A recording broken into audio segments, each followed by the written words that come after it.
Welcome back to another episode of Infidelity Tales Lab. We're thankful for your continued viewership. Before we begin, tell us, where in the world are you watching from? We love knowing our global reach. Now, let's dive into today's story. Chapter 1. The Foundation Cracks. Derek Thornton stood in his mahogany-paneled study, watching the rain streak down the floor-to-ceiling windows of his estate.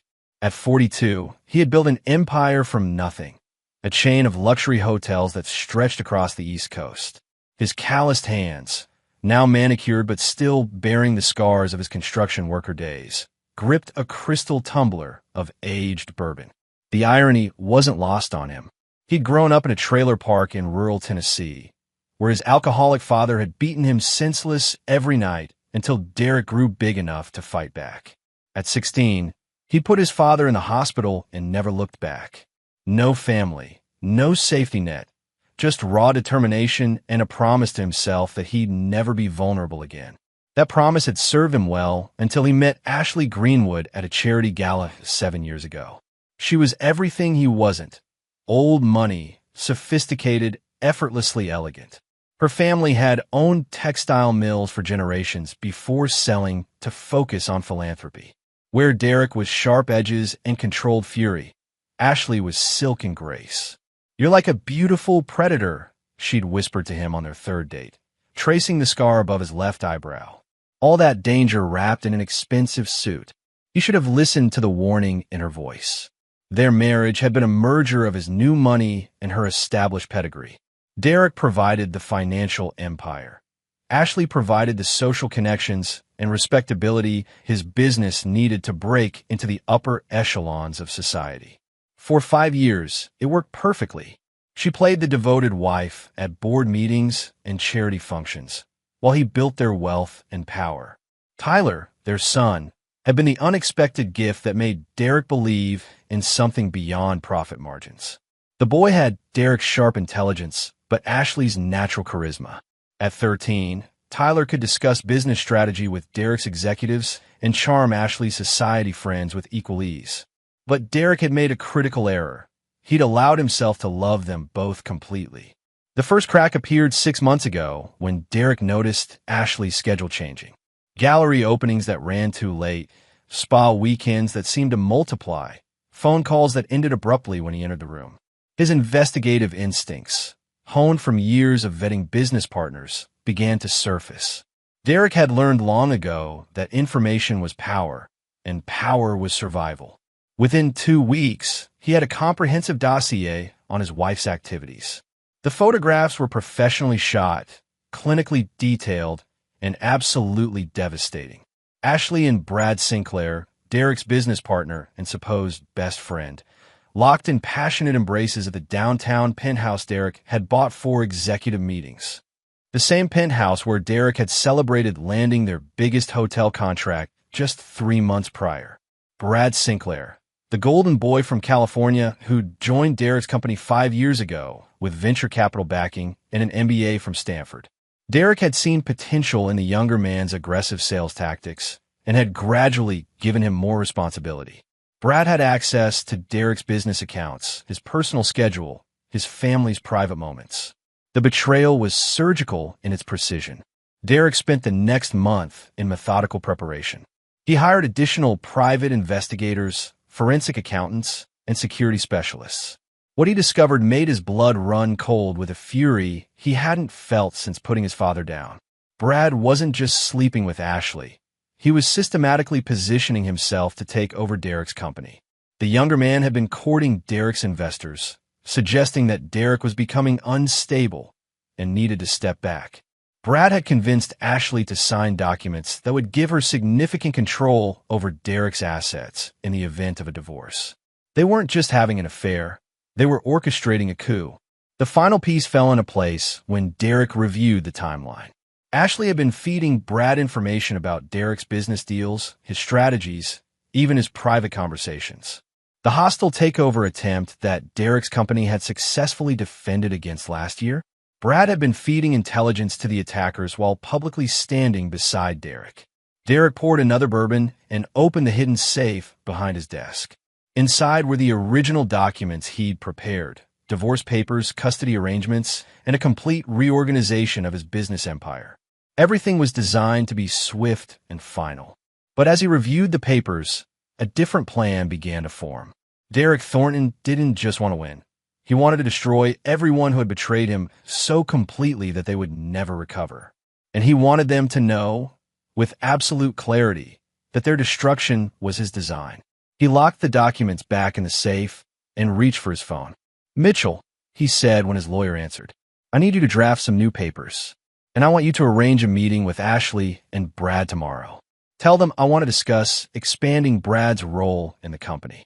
As Derek hung up, a smile played across his lips for the first time in months. They wanted to play games with a man who had fought his way out of hell. They were about to learn why Derek Thornton never forgot a betrayal and never forgave one. Chapter 2. The Setup.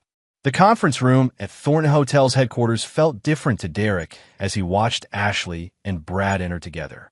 They maintained careful distance, their interactions professionally cordial. But Derek could see the subtle signs now. The way Ashley's fingers briefly touched Brad's wrist when she passed him the coffee, the synchronized timing of their arrival. "Derek, you look tired," Ashley said, settling into her chair with practiced grace. She wore a cream-colored suit that probably cost more than most people's monthly salary. "Have you been sleeping?" "Fine," Derek replied, studying her face. After 15 years together, he could read her micro-expressions like a balance sheet. The slight tightness around her eyes, the way she pressed her lips together when she thought he wasn't looking, she was nervous. Brad Sinclair lounged in his chair with characteristic confidence, his blonde hair perfectly styled, his smile as sharp as his Italian suit. "So what's this about expanding my role?" "I have to say, I'm excited about the possibilities." Derek placed a folder on the polished table. "I've been thinking about succession planning. The company's at a point where I need to consider the next generation of leadership." He watched Brad's pupils dilate slightly, a tell Derek had learned to spot in countless negotiations. The younger man was practically salivating. "I want to propose something unconventional," Derek continued. "Brad, you've proven yourself invaluable to this company. Your strategic thinking, your relationship-building skills." Derek paused, letting the word relationship hang in the air for just a moment longer than necessary. "I think you're ready for more responsibility." Ashley leaned forward. "What exactly are you proposing?" "I want to make Brad a full partner. 50-50 ownership of Thornton Hotels." The silence in the room was deafening. Derek could practically hear their hearts racing. Brad's mask slipped for just an instant, revealing naked ambition before he recovered. "Derek, that's incredibly generous. But are you sure? This company is your life's work."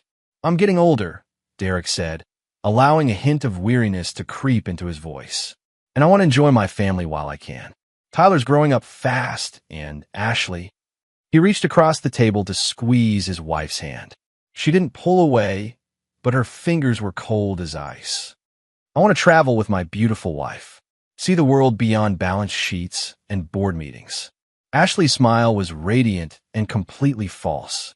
"Derek, that sounds wonderful, but this is such a big decision. Shouldn't we discuss this privately first?" "Actually," Derek said, opening the folder, "I've already had the preliminary papers drawn up. Of course, there are conditions." Brad's eyes sharpened. "What kind of conditions?" Derek slid the documents across the table. "Standard partnership agreement. Brad would take over day-to-day operations immediately. I'd retain voting rights on major decisions for the first year, then gradually transfer full control. The only significant clause is the morality provision." "Morality provision?" Ashley asked, her voice carefully neutral. "If either partner engages in conduct that materially damages the company's reputation or violates the trust necessary for effective partnership." Derek paused, meeting Brad's eyes directly. "The other partner can terminate the agreement and buy out the offending party's shares at fair market value." Brad relaxed visibly. "That seems reasonable. What constitutes conduct that damages the company?" Derek's smile was cold. "Fraud, embezzlement, criminal activity, public scandal that affects our relationships with investors or clients. Anything that breaks the trust between partners." You could see Brad's mind working, calculating angles and risks. The younger man was probably thinking about his careful planning, how he'd avoided leaving paper trails, how he'd been discreet about the affair. "I'd like to review this with my attorney," Brad said finally. "Of course. Take all the time you need. But I'd like an answer by the end of the week." Derek stood, signaling the end of the meeting. "I'm hoping to make the announcement at the board meeting next month." As they gathered their things, Derek noticed Ashley and Brad carefully avoid looking at each other. Good. They were off balance, uncertain whether this was a trap or an unexpected gift. After they left, Derek made a phone call to his head of security, a former FBI agent named Rodriguez who'd helped Derek investigate the affair. "Rodriguez, I need you to increase surveillance on both targets. I want to know every conversation, every meeting, every breath they take over the next week." "Already on it, boss. They're going to slip up." Derek's second call was to his lawyer. "Mitchell, did you include the additional clause we discussed? The one about partnership dissolution in cases of adultery?" "Yes, though it's buried in subsection 7 of the morality provisions. They'll need to read very carefully to spot it." Derek's third call was to his private investigator. "I need you to prepare the comprehensive evidence package.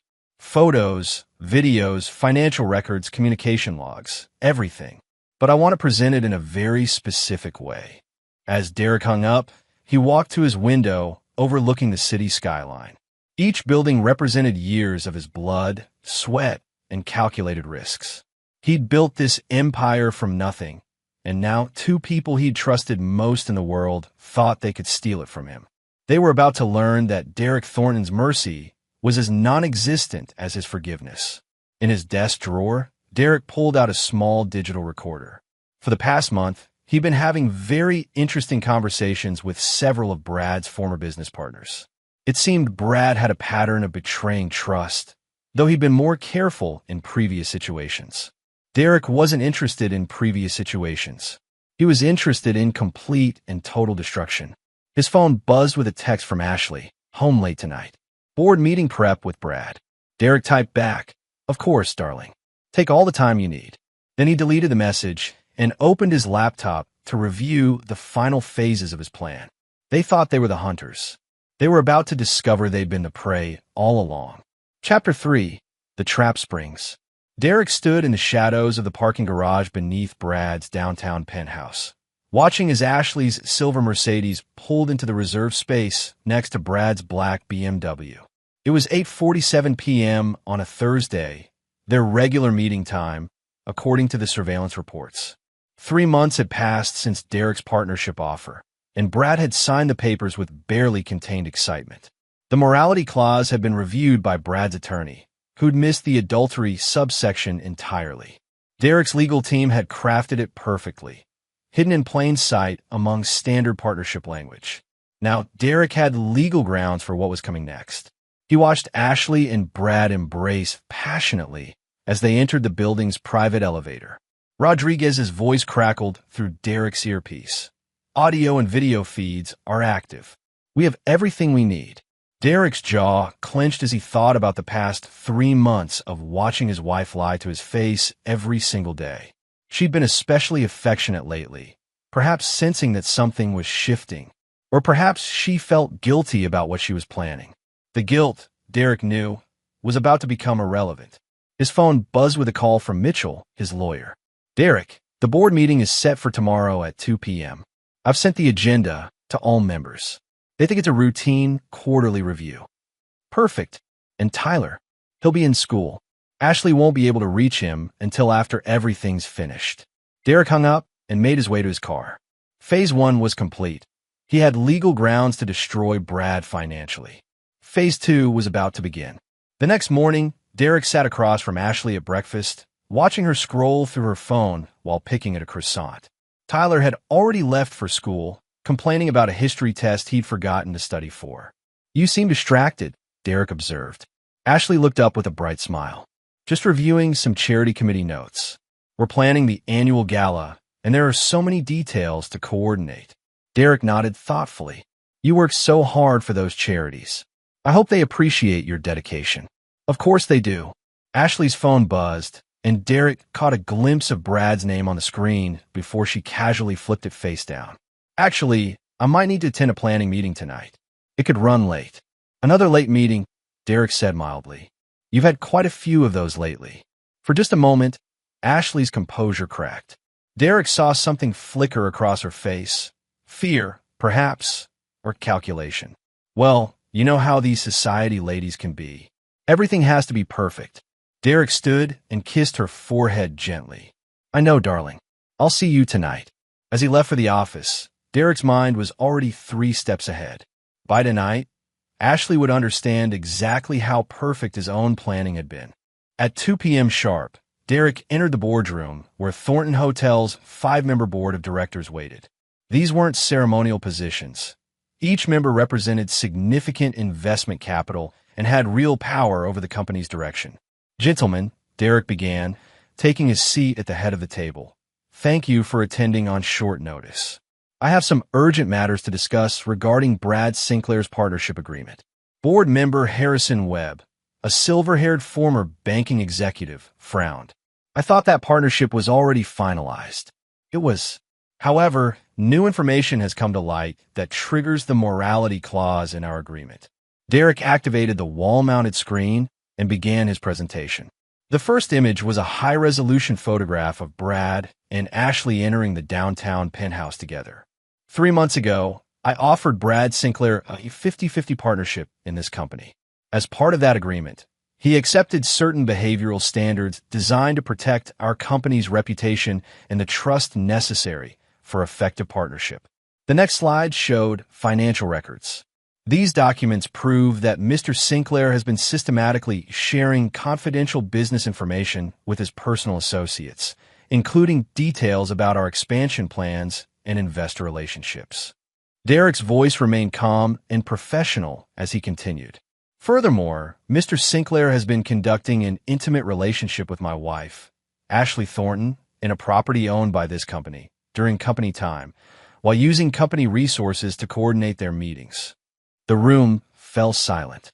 Derek could see the board members' faces shifting from confusion to understanding to anger. The evidence is comprehensive, Derek continued, advancing through slides of photographs, phone records, and financial documentation. Mr. Sinclair has violated both the specific terms of our partnership agreement and the fundamental trust that our business relationships require. Webb leaned forward. Derek, this is devastating. What are you proposing? I'm invoking the immediate termination clause of our partnership agreement. As of this moment, Brad Sinclair is no longer a partner in Thornton Hotels. Security is currently removing him from the building and revoking all his access credentials. Derek's phone buzzed with a text from Rodriguez. Package delivered. Target is in the lobby demanding to see you. Gentlemen, Mr. Sinclair is about to demand access to this meeting. I suggest we adjourn so you can review the complete evidence package individually. I'll be available for questions once you've had time to process this information. As the board members filed out in stunned silence, Derek remained seated, savoring the moment.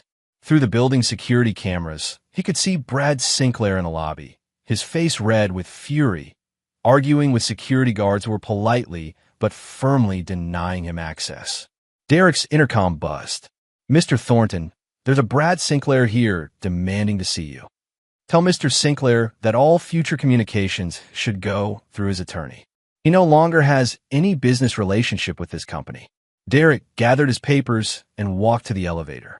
As the doors closed, he could hear Brad shouting his name from the lobby. Phase 2 was complete.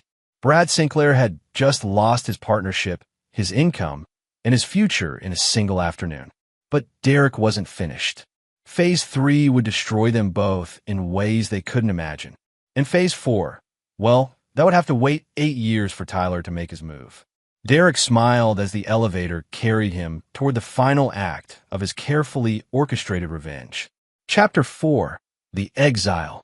8 years had passed since Derek Thornton had systematically destroyed Brad Sinclair's life and driven Ashley into exile.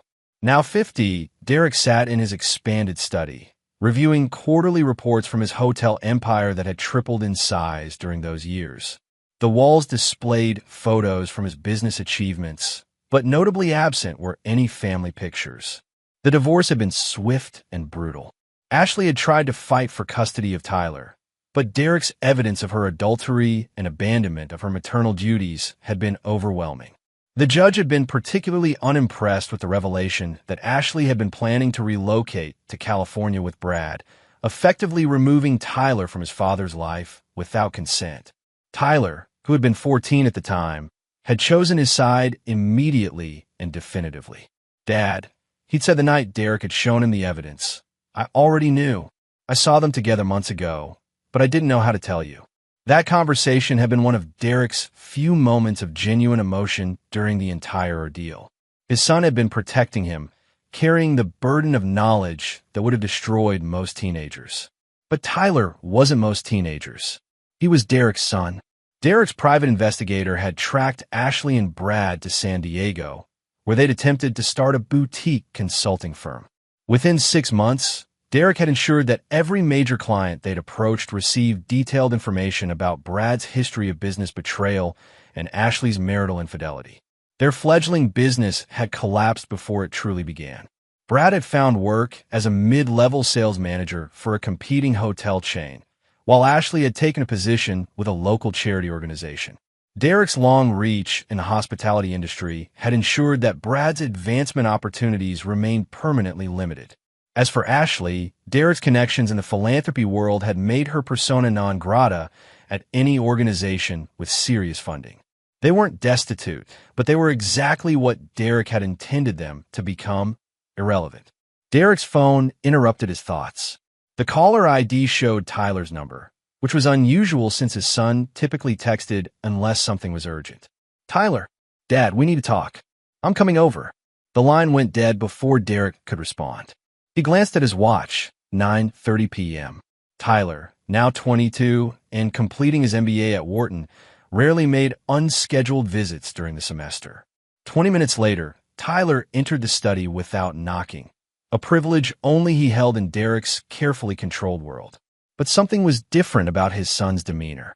The confident young man who'd been Derek's closest ally for 8 years looked nervous, almost guilty. "What's wrong?" Derek asked directly.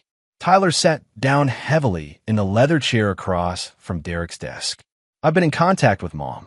The words hit Derek like a physical blow. His expression didn't change, but his grip tightened on his bourbon glass. "For how long?" 6 months. Tyler's voice was steady, but Derek could see the tension in his shoulders. "She reached out when I turned 22. Said she wanted to explain her side of what happened." Derek set down his glass with deliberate care. "And what did she explain?" "She told me about Brad, about the affair. She doesn't deny any of that." Tyler leaned forward, his blue eyes, Ashley's eyes, meeting Derek's. "But she also told me about you, about the things you did after the divorce. Such as, she told me you destroyed their business systematically, that you used your connections to make sure Brad could never advance in his career, that you had them followed, harassed, blacklisted." Tyler's voice gained strength. "She told me you didn't just win the divorce. You tried to destroy their entire lives." Derek's laugh was cold and sharp. "And you believe her?" "I had it investigated." The room fell silent. Derek studied his son's face, seeing a determination that reminded him painfully of himself at that age. "You had it investigated," Derek repeated slowly. "I hired my own private investigator. I wanted to know the truth." Tyler pulled out a folder from his briefcase. "Do you want to know what I found?" Derek didn't respond, but Tyler continued anyway. "I found out that Mom was right about most of it. You did destroy their business. You did have Brad blacklisted. You've been monitoring their lives for 8 years. Tyler's voice hardened. "But I also found out things she didn't tell me." Tyler opened the folder and placed several photographs on Derek's desk.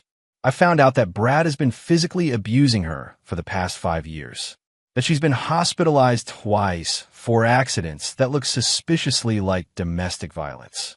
That she's been trying to leave him, but can't because you've made sure she has no resources and no support system." Derek looked at the photographs without emotion.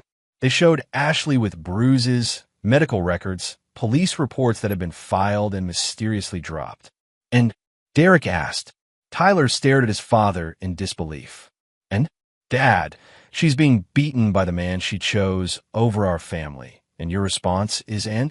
She made her choice 8 years ago. The consequences of that choice are not my responsibility. Tyler stood up abruptly. Jesus Christ, Dad. I know she hurt you. I know she betrayed us both. But she's still a human being. She's still my mother. Derek's voice remained perfectly controlled. Your mother chose to abandon you for another man. She chose to betray the family that gave her everything. She chose to conspire against the business I built with my own hands. Derek stood as well, his presence imposing even across the desk. The fact that her choices led to consequences she didn't anticipate is not my concern. She wants to see you, Tyler said quietly. She wants to apologize. She wants to try to rebuild some kind of relationship with both of us. No, Dad, no. Derek's voice cut through the room like a blade. I told you 8 years ago, and I'm telling you now, I do not forgive betrayal. Ever. Under any circumstances. Tyler gathered the photographs and put them back in his folder. What if I told you that I'm planning to help her leave Brad? That I'm going to support her while she gets back on her feet?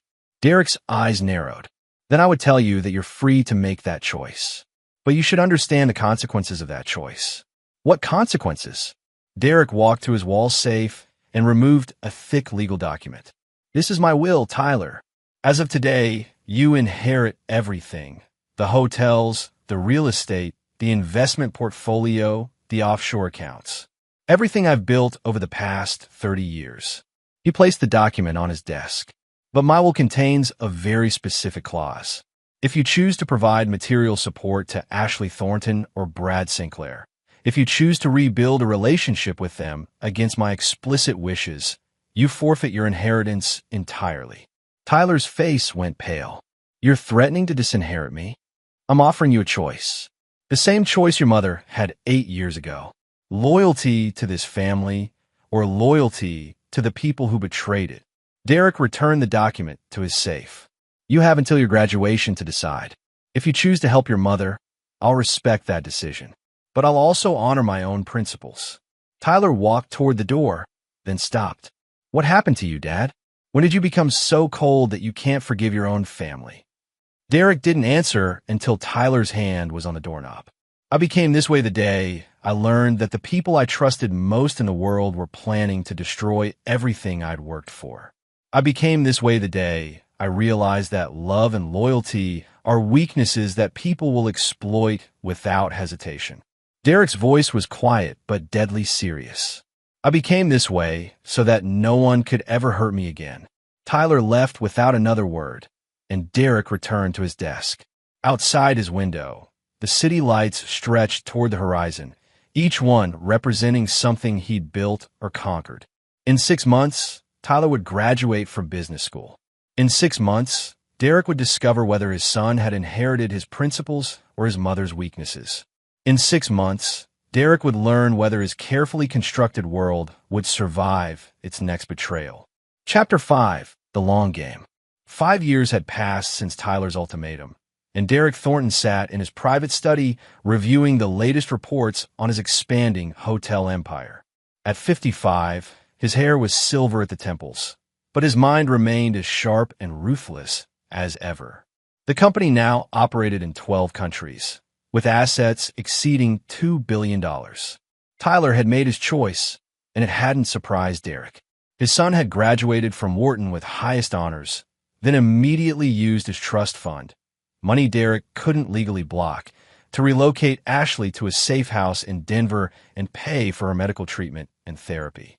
Tyler had also ensured that Brad Sinclair was arrested for domestic violence, though the charges had eventually been dropped due to Ashley's reluctance to testify. Derek had watched it all unfold with clinical detachment. When Tyler had called to inform him of his decision, Derek had listened in silence, then hung up without a word.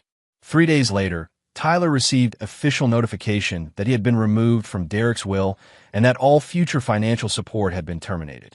The young man who had once been Derek's greatest pride and chosen successor had become just another casualty of Derek's unbending principles. Tyler had tried to call, text, and email for months afterward. He'd even flown to the city and attempted to visit Derek's office, only to be informed by security that he was no longer welcome on company property. Derek had watched the security footage of his son, standing in a lobby, looking lost and desperate, but he'd felt nothing.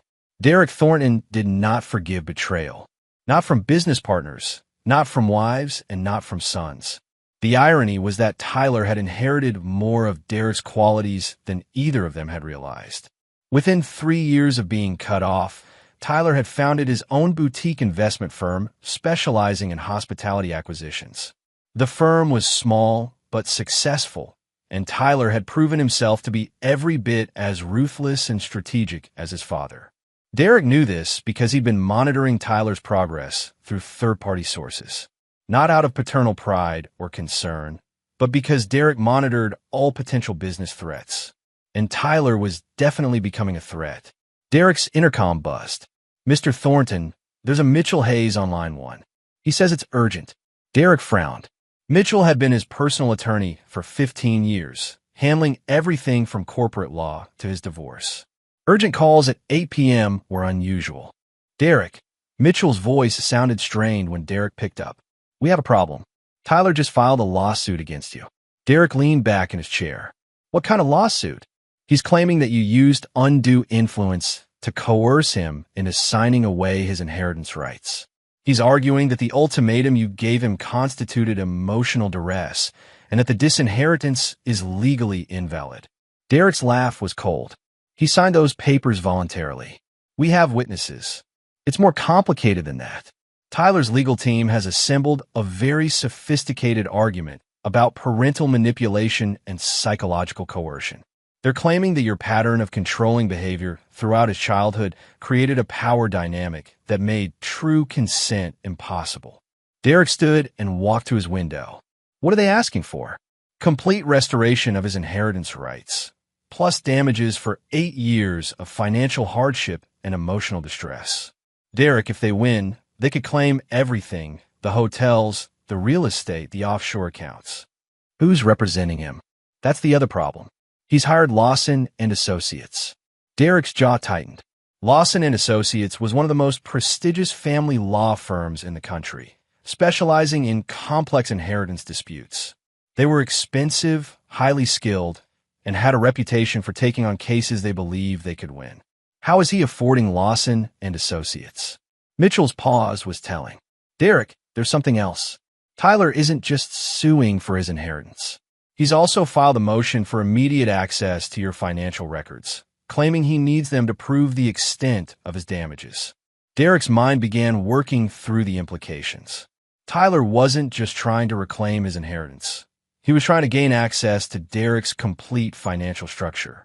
The offshore accounts, the shell companies, the complex web of holdings that Derek had spent decades constructing. "He's planning a takeover," Derek said quietly. "That's what I'm afraid of. If he gets access to your financial records and wins the inheritance case, he could effectively control your entire empire." Derek set down the phone and walked to his safe. Inside were documents he'd hoped never to use, contingency plans he developed over the years for various worst-case scenarios. One folder was labeled simply Tyler. Derek had always known this day might come.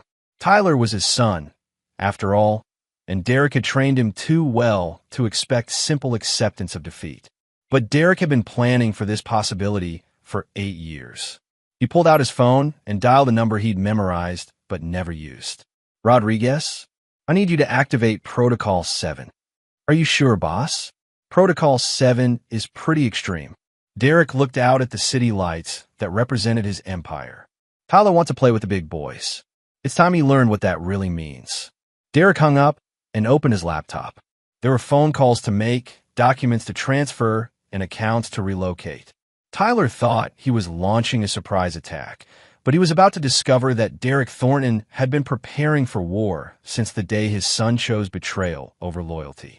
As Derek began typing, his phone buzzed with a text message from an unknown number. "Dad, I'm sorry it's come to this, but you left me no choice. I'll see you in court. Tyler." Derek stared at the message for a long moment, then deleted it without responding. Tomorrow, Tyler would discover that declaring war on Derek Thornton was very different from surviving it. The long game Derek had been playing was about to reach its conclusion, and Tyler was about to learn why his father had never lost a fight that truly mattered. Chapter 6. The Counterstrike. Derek Thornton stood in the conference room of his corporate headquarters at 6 a.m., reviewing the overnight reports from his legal team. 3 weeks had passed since Tyler's lawsuit had been filed, and Derek's counter-strategy was now ready for implementation. The room's mahogany table was covered with documents, financial records, and legal briefs. Derek's team consisted of 5 attorneys from different firms, 2 forensic accountants, and his head of security. Each had been working around the clock to prepare what Derek privately called the education of Tyler Thornton. Status report, Derek said without preamble. His lead attorney, Patricia Morrison from Blackstone & Associates, spoke first. Tyler's legal team has filed motions for discovery on all your financial holdings. They want complete access to your business records, personal accounts, and offshore holdings going back 20 years. Derek nodded. Expected. What's our response? We're filing counter motions claiming attorney-client privilege on business communications, and we're arguing that Tyler's claims of emotional distress are fabricated. But Derek, they have a strong case on the undue influence angle. Derek's forensic accountant, a former IRS investigator named Shun, spoke next. Tyler's funding for this lawsuit is interesting. He's not just using his investment firm's resources. Someone else is backing this play. Who? Chun slid a folder across the table. We traced the payments to Lawson and Associates back to their source. Tyler's being funded by a consortium of investors who specialize in hostile takeovers of family businesses. They're betting that if Tyler wins, they can force you to sell company assets to pay the judgment. Derek's smile was predatory. So Tyler isn't just trying to reclaim his inheritance. He's trying to destroy the company entirely. It appears so. If they win and the judgment is large enough, you'd be forced to liquidate significant assets to pay it. Tyler's investors would then have opportunities to purchase those assets at below-market prices. Derek turned to Rodriguez, his security chief. Protocol 7 status? Fully operational. We've documented Tyler's association with the investment consortium, and we've traced their funding sources back to some very interesting places. Rodriguez placed a thick folder on the table. Derek, Tyler's investors aren't just vulture capitalists. 2 of them have connections to organized crime families in Las Vegas and Miami. They specialize in using legal pressure to force business owners into situations where they have to sell to criminal enterprises for laundering purposes. The room fell silent. Derek's expression didn't change, but everyone present understood the implications. Tyler doesn't know about the criminal connections, Rodriguez continued. Our surveillance suggests he believes he's working with legitimate investors. But if this lawsuit succeeds, he'll be handing your empire over to people who will use it for money laundering and other illegal activities. Derek walked to the window overlooking the city. How long before Tyler discovers what he's gotten himself into? Based on our projections, about 6 months. Once the investors realize they can't control you through legal means, they'll start pressuring Tyler to take more aggressive actions. When Tyler refuses, they'll either cut him loose or... Rodriguez didn't finish the sentence. Or they'll eliminate him as a liability, Derek said quietly. Patricia Morrison leaned forward. Derek, we need to discuss strategy. Do you want to warn Tyler about what he's gotten himself into? Derek's laugh was cold. Tyler made his choice 8 years ago when he chose to support his mother over his family. He made another choice 3 weeks ago when he decided to sue me. Now he's made a third choice by accepting money from criminals to fund his attack on everything I've built. Derek turned back to face the room. Tyler is a grown man who believes he's smarter than everyone around him. He's about to learn the consequences of that arrogance. What are your instructions? Patricia asked. Derek returned to his seat at the head of the table. We're going to give Tyler exactly what he's asking for. We'll provide complete financial disclosure as requested. We'll cooperate fully with discovery. We'll make this the most transparent legal proceeding in corporate history. The attorneys exchanged confused glances. Chin was the first to speak.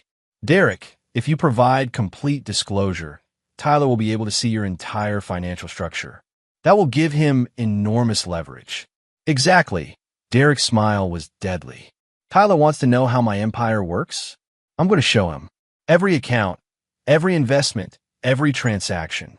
And when he sees the complete picture, he's going to realize that destroying me means destroying himself. Derek stood and walked to his personal safe, removing a document folder he'd been preparing for years. Gentlemen, Tyler believes he's inherited my strategic mind, but not my principles. He thinks he can outmaneuver me, using my own lessons against me. Derek placed the folder on the table. He's about to discover that every lesson I taught him was designed with this moment in mind. Derek opened the folder to reveal a complex organizational chart showing the true structure of his business empire. What Tyler didn't know, what no one except Derek and his most trusted advisors knew, was that Tyler had never actually been removed from Derek's inheritance. He'd been moved. For the past 8 years, Derek explained, I've been transferring assets into irrevocable trusts that name Tyler as the ultimate beneficiary. Not Tyler the son, but Tyler the business entity. Every major acquisition, every profitable venture, every growth opportunity has been structured so that Tyler will inherit it automatically upon my death. The room was silent as the implications sank in. Tyler's lawsuit, if successful, won't give him control of my empire, Derek continued. It will trigger clauses in dozens of trust agreements that will immediately transfer ownership to him, whether he wants it or not. And because of his association with criminal investors, Tyler will find himself personally liable for any illegal activities those investors attempt to conduct using my assets. Patricia Morrison stared at the documents in amazement. Derek, this is incredible. You've been planning Tyler's inheritance for 8 years while simultaneously punishing him for betraying you. I've been preparing Tyler to inherit an empire, Derek corrected. But I've also been ensuring that he can only inherit it on my terms, with my principles, and with complete understanding of what it means to be Derek Thornton's son. Derek gathered the documents and returned them to his safe. Tyler wants a war? He can have one. But he's about to learn that in any war with Derek Thornton, the only way to win is to become Derek Thornton. As the meeting adjourned, Derek remained alone in the conference room, looking out at the city his empire dominated. In 6 months, Tyler would realize that his lawsuit had been a trap designed to force him back into Derek's world. And by then, it would be too late for Tyler to escape the destiny Derek had been constructing for him since the day he chose betrayal over loyalty. Derek Thornton's son was about to learn that some inheritances came with a price that couldn't be refused. Chapter 7. The Inheritance Trap.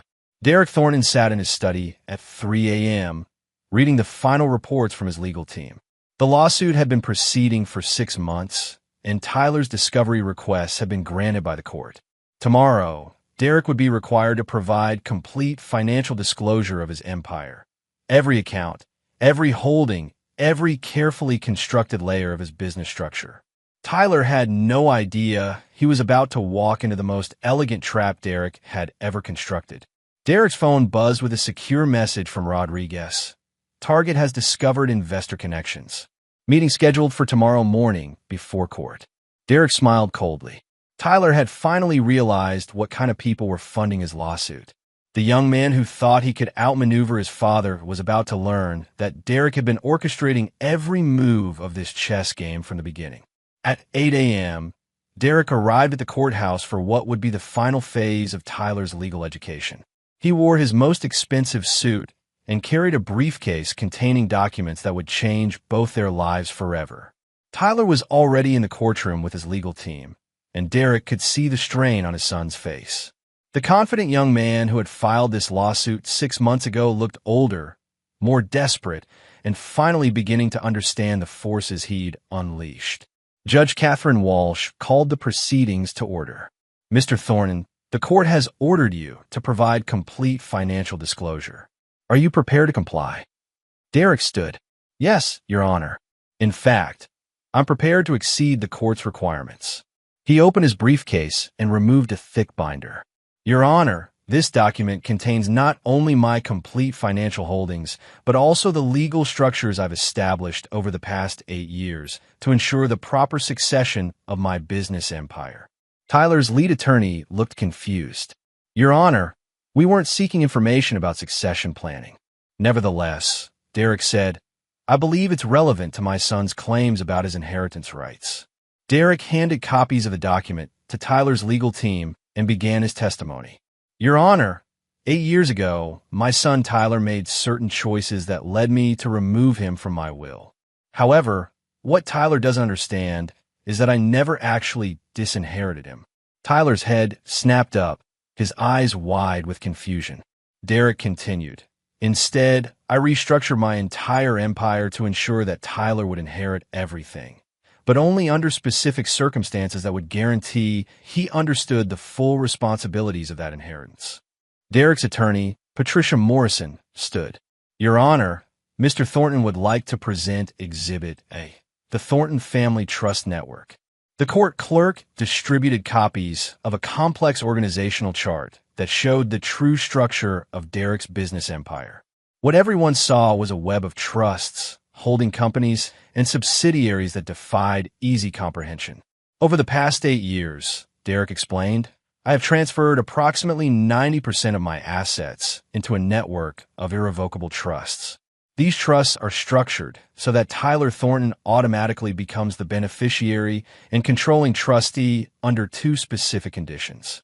Derek's voice remained calm and professional as he delivered the killing blow. First, if Tyler initiates legal action to claim his inheritance, which he has done through this lawsuit. Second, if Tyler demonstrates his willingness to ally himself with criminal enterprises to achieve his goals, which he has done by accepting funding from investors with documented connections to organized crime. The courtroom erupted. Tyler's attorneys were frantically flipping through documents, trying to understand what Derek had just revealed. Tyler himself looked like he'd been physically struck. Judge Walsh banged her gavel. Order. Mr. Thornton, are you claiming that this lawsuit has triggered automatic inheritance provisions? Yes, Your Honor. As of this morning, Tyler Thornton legally owns controlling interests in Thornton Hotels, Thornton Real Estate Holdings, Thornton Investment Group, and 17 subsidiary companies. The total value of these assets is approximately $2 billion. Derek turned to look directly at Tyler. However, there are certain conditions attached to this inheritance that Tyler needs to understand. Patricia Morrison handed Derek another document. Your Honor, the trust agreements contain specific provisions regarding criminal liability and business practices. Derek's voice took on a harder edge. Because Tyler has accepted funding from investors with criminal connections, he is now personally liable for any illegal activities those investors attempt to conduct using assets Tyler now controls. Furthermore, the trust agreements require Tyler to immediately terminate all relationships with these investors and assume full personal responsibility for the empire he now owns. Tyler finally found his voice. What were you saying? Derek's smile was cold and triumphant. I'm saying you've gotten exactly what you wanted, Tyler. You now own everything I've built, but you own it under my terms, according to my principles, and with full understanding of what it means to be Derek Thornton's successor. Derek stood and walked toward Tyler's table. You wanted to destroy me to claim your inheritance? Congratulations. You've just inherited the responsibility of protecting $2 billion in assets from the criminals you brought into our lives. Tyler's lead attorney stood. Your Honor, this is clearly some kind of manipulation. Actually, Judge Walsh interrupted, having reviewed the trust documents. This appears to be entirely legal. Mr. Thornton has created a complex but valid succession structure that automatically transfers ownership based on specific triggering events. Derek returned to his seat. Tyler, your criminal investors expect their return on investment. They've funded your lawsuit with the expectation that you would either gain control of my assets or force me to liquidate them. Now that you control those assets, they're going to expect you to deliver on their investment. Derek's voice dropped to barely above a whisper. The question is, Tyler, what are you going to do when they demand that you use Thornton Hotels for money laundering? What are you going to do when they insist that you provide them with access to our offshore accounts? What are you going to do when they realize that the only way to get their return is to eliminate the inconvenient son who now owns everything they want? Tyler's face went pale as the full implications hit him. Derek stood to leave. Your Honor, I believe this concludes the proceedings. Tyler has his inheritance. Now he gets to learn what it actually costs to be Derek Thornton's son. As Derek walked toward the courtroom door, Tyler called out desperately, "Dad! Dad, wait!" Derek stopped, but didn't turn around. "You made your choice 8 years ago, Tyler. You made another choice 6 months ago. Now you get to live with the consequences of those choices." Derek left the courtroom, knowing that Tyler was finally about to understand the difference between inheriting power and earning the right to wield it. Outside the courthouse, Derek's phone was already ringing with calls from Tyler's criminal investors. They wanted to know what had happened in court, and they wanted to schedule immediate meetings with their new business partner. Derek answered the first call with a smile. "This is Derek Thornton. I'm afraid you'll need to speak with Tyler now. He's the owner of everything you're interested in." Tyler Thornton had spent 8 years believing he could outmaneuver his father. Now he was about to learn that Derek's greatest revenge was giving Tyler exactly what he thought he wanted. Chapter 8: The Prodigal's Return. 3 years had passed since the courtroom revelation that had transformed Tyler from plaintiff to inheritor overnight. Derek Thornton, now 58, stood in his private study, now significantly smaller since most of his assets had transferred to Tyler's control, reviewing security reports that had become his primary source of entertainment. Tyler had survived his criminal investors, but barely. The young man who had thought he could play in Derek's world had learned within weeks that inheriting an empire and controlling it were vastly different skills. The criminal consortium that had funded his lawsuit had expected immediate returns on their investment, and Tyler's refusal to use company assets for money laundering had triggered exactly the kind of response Derek had predicted. 2 attempts on Tyler's life, 1 kidnapping of his girlfriend, and a coordinated attack on multiple hotel properties had taught Tyler everything he needed to know about the true cost of power. To his credit, Tyler had fought back with tactics that would have made Derek proud. He'd used his inherited resources to hire private military contractors, had systematically exposed his former investors to federal authorities, and had ruthlessly eliminated every threat to his business empire. The young man Derek had raised had finally emerged from the naive idealist who'd chosen betrayal over loyalty. But the cost had been devastating. Tyler had lost his girlfriend, who'd left him after the kidnapping. He'd been forced to kill 2 men in self-defense. He'd watched 3 of his hotels burn to the ground and had seen loyal employees murdered for refusing to provide information to his enemies. Derek had observed it all from a distance, providing no assistance and offering no comfort. Now Tyler controlled the empire Derek had built, but he controlled alone, just as Derek always had. Derek's contemplation was interrupted by his doorbell, an unusual occurrence since his penthouse apartment required security clearance to access. Derek checked his monitors and saw a familiar figure standing in his hallway. Tyler Thornton, now 25, looked like a different person from the confident young man who'd filed a lawsuit 3 years ago. His face was harder, his eyes colder, his posture that of someone who'd learned to sleep with one eye open. Derek opened the door without speaking. "Dad," Tyler said simply. "Tyler." They stood in the doorway for a long moment, 2 men who shared everything and nothing. "May I come in?" Derek stepped aside wordlessly. Tyler entered the apartment and looked around at the space that was elegant, but significantly smaller than Derek's former estate. "Nice place. Smaller than I expected. I find I need less space these days," Derek replied. "Most of my assets are elsewhere now." Tyler nodded, understanding the reference. "I try to give it back, after I realized what you'd done. I try to transfer everything back to you." Derek poured 2 glasses of bourbon and handed one to Tyler. "But you couldn't. The trust structures are ironclad. Once triggered, they can't be reversed." Tyler took a sip and winced slightly. "You really thought of everything." They moved to Derek's living room, sitting across from each other like negotiators rather than family. "Why are you here, Tyler?" Tyler stared into his bourbon for a long moment before answering.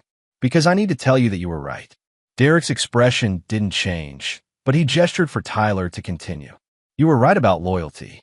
You were right about betrayal. You were right about the cost of power and the price of weakness." Tyler's voice was steady but tired. "You were right about everything." Derek sipped his bourbon and waited. "I spent 3 years learning lessons you tried to teach me in one conversation 8 years ago," Tyler continued. "I had to watch good people die because I was naive enough to think I could play games with criminals. I had to become someone I didn't recognize just to survive the world I thought I was smart enough to navigate. Tyler stood and walked to Derek's window, looking out at the city lights below. I became you, Dad. Ruthless, calculating, incapable of trusting anyone completely. And the worst part is, I understand now why you had to become that way. Derek joined Tyler at the window. What happened to Ashley? Tyler's jaw tightened. She died 2 years ago. Cancer. She tried to reach out to both of us before she died, but Tyler's voice trailed off. But neither of us would take her calls, Derek finished. I went to her funeral, Tyler said quietly. Brad was there. He looked broken old. He tried to apologize to me for everything that happened. What did you tell him? Tyler's smile was cold and familiar. I told him that some things can't be forgiven. Derek nodded approvingly. Dad, Tyler said, turned to face him. I understand now why you did what you did. The trap, the inheritance, everything.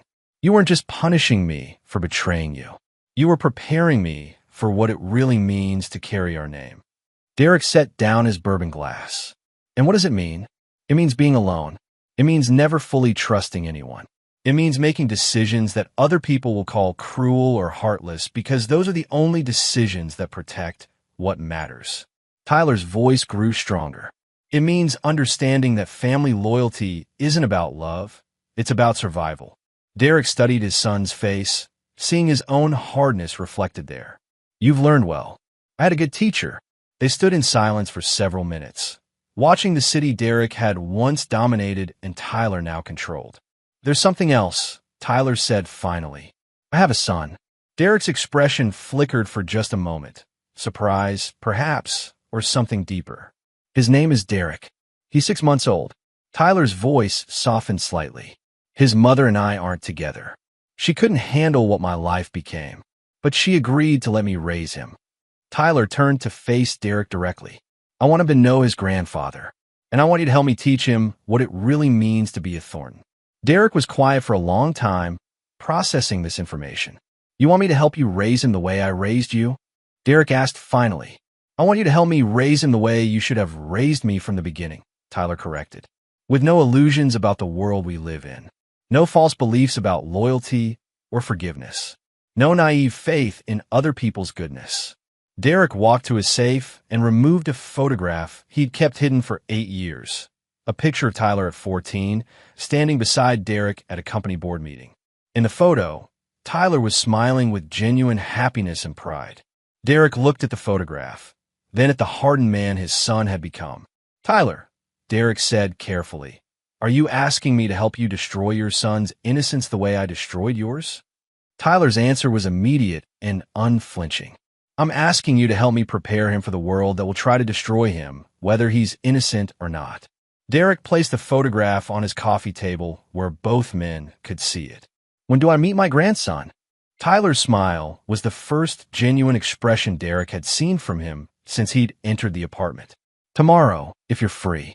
But Dad, Tyler's voice took on the same hard edge Derek recognized from his own speech. If you're going to be part of his life, you need to understand something. I won't make the mistakes you made with me. I won't let sentiment or false hope cloud my judgment. My son will learn our lessons, but he'll learn them from strength, not from betrayal. Derek extended his hand to Tyler, not as a father to his son, but as one businessman acknowledging another. Welcome home, Tyler. As they shook hands, Derek realized that his greatest triumph wasn't the empire he'd built or the enemies he'd destroyed. It was standing in his living room, looking into the face of a man who had finally become worthy of carrying the Thornton name. The prodigal son had returned, but he'd returned as Derek's equal, not his heir. And tomorrow, Derek would meet the next generation of Thornton men, a grandson who would learn from both their mistakes and their victories. The cycle was beginning again, but this time, they would build it together. Chapter 9, Blood and Legacy. Derek Thornton stood in the nursery of Tyler's penthouse apartment, holding 6-month-old Derek Thornton III. A child who would grow up knowing truths that had taken his father and grandfather decades to learn through pain and betrayal. The baby had Derek's dark hair and Tyler's blue eyes, and when he gripped Derek's finger with surprising strength, The old man felt something he'd thought was permanently dead inside him. Hope for the future rather than merely satisfaction with the past. He's strong, Derek observed, watching his grandson's alert gaze track movements around the room. He'll need to be, Tyler replied, reviewing documents at a nearby desk. Even in his son's nursery, Tyler maintained the hypervigilance that had kept him alive through 3 years of corporate warfare. Derek had spent the past 6 months rebuilding his relationship with Tyler, but it wasn't the warm reconciliation that Ashley might have hoped for years ago. Instead, it was a partnership between two men who understood power, respected ruthlessness, and shared an uncompromising view of human nature. Tyler had proven himself worthy of Derek's teachings by surviving every trial Derek had engineered for him. The criminal investors, the attempts on his life, the systematic destruction of everything he'd once believed about trust and loyalty. Tyler had emerged from it all as hard and unforgiving as Derek himself. More importantly, Tyler had learned to see Derek's original betrayal not as cruelty, but as preparation for a world that showed no mercy to the weak. Derek's reflection was interrupted by the sound of his secure phone ringing. Only 3 people had that number: Tyler, Rodriguez, and his lawyer. Rodriguez here, boss. We have a problem. Derek stepped out of the nursery to take the call privately. What kind of problem? Brad Sinclair is dead. Apparent suicide, but the circumstances are suspicious. Derek felt a cold satisfaction settle over him. Details. Found in his apartment this morning with a note confessing to the embezzlement of several $1 million from his current employer. But Derek, the embezzlement was discovered only yesterday, and the amount missing is exactly equal to the debt he owed to some very unfriendly people. Derek understood immediately. Someone staged this to make his death look like guilt-driven suicide rather than murder. That's what I'm thinking. And Derek, there's something else. Before he died, Brad tried to contact Tyler, left several voicemails about wanting to make things right and reveal the truth about what really happened. Derek's mind began calculating possibilities. What truth? Unknown. But Derek, if Brad had information that could have changed the narrative about what happened 8 years ago. It doesn't matter, Derek interrupted. Brad is dead. Ashley is dead. And Tyler has learned everything he needs to know about the cost of betrayal. Derek hung up and returned to the nursery, where Tyler was now holding his son. Bad news? Tyler asked, having obviously heard Derek's tone during the phone call. Brad Sinclair is dead. Apparent suicide. Tyler's expression didn't change. Good. Derek studied his son's face, looking for any trace of remorse or uncertainty. He found none. Tyler, don't you want to know why he died or what he might have wanted to tell you? Tyler looked up from his son to meet Derek's eyes. Dad, 8 years ago, Brad Sinclair chose to betray the man who trusted him most in the world. 3 years ago, he sat at my mother's funeral and tried to apologize for destroying our family.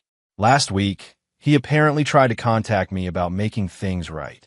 Tyler's voice was completely calm. I don't care why he's dead. I don't care what secrets he took with him. I don't care what version of the truth he wanted to reveal. Brad Sinclair ceased to matter the moment he chose betrayal over loyalty.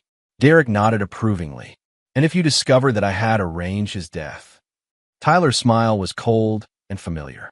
Then I would congratulate you on finally closing a chapter that should have ended years ago.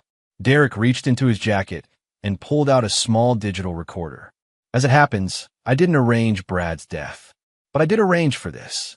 He pressed play, and Brad Sinclair's voice filled the room, a recording from the night before his death. Tyler, I know you won't take my calls, but I need you to know the truth about your father. Derek Thornton is the most dangerous man I've ever known, and I'm not talking about business. I'm talking about what he did to your mother, what he did to me, and what he's probably planning to do to you. Tyler's expression remained unchanged as Brad's voice continued. Your father didn't just destroy our business.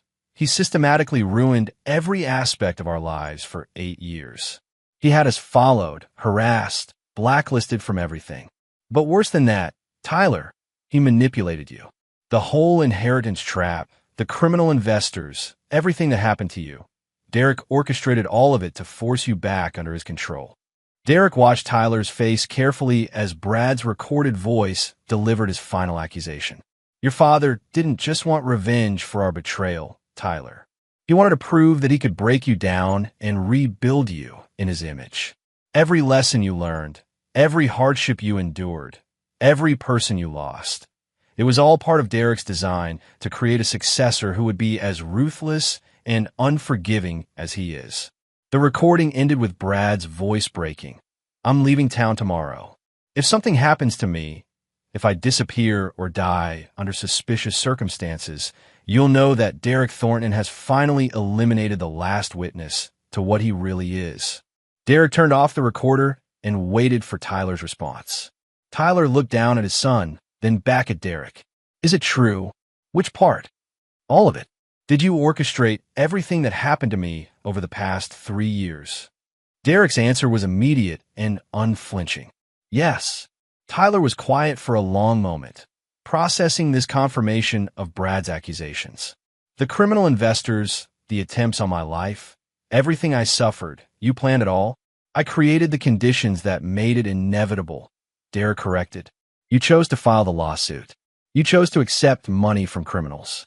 You chose to fight rather than surrender. I simply ensured that you would face the full consequences of those choices. Tyler stood and placed his son in his crib, then turned to face Derek with an expression that was impossible to read. Why?